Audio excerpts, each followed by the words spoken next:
So I'm a member of my school's forensics team, which is public speaking and acting if you're unfamiliar, and I compete in the informative category. So I give an 8-minute long speech about any topic I think is important for the audience to know about.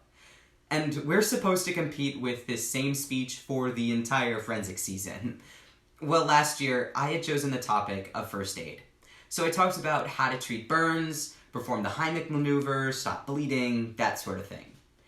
And while I was placing all right at competitions, I would get 5th or 6th in my category, I was not living up to the high standards I had set for myself in previous years.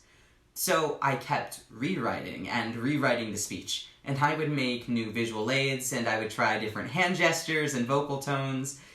Yet at the tournament directly before regionals, I ended up not finaling.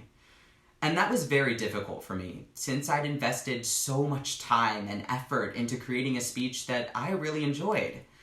The only tournament after regionals was states, so I knew that I needed to do something big if I wanted to change my course for the better. So only 2 weeks before regionals, I scrapped my entire first speech and wrote about another topic that I was very passionate about, which was internet tracking. When regionals came, I placed second, and so I rewrote and reworked further, and when states came around, I didn't win. But I ended up getting second there as well, so in my eyes, my hard work had finally paid off.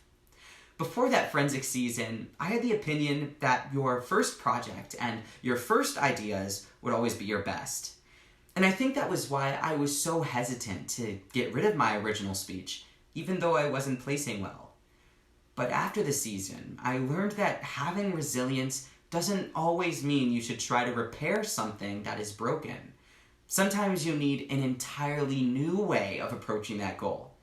And that lesson has helped me immensely, beyond the world of forensics, to aid in every facet of my life, from my education to my volunteering and my personal relationships.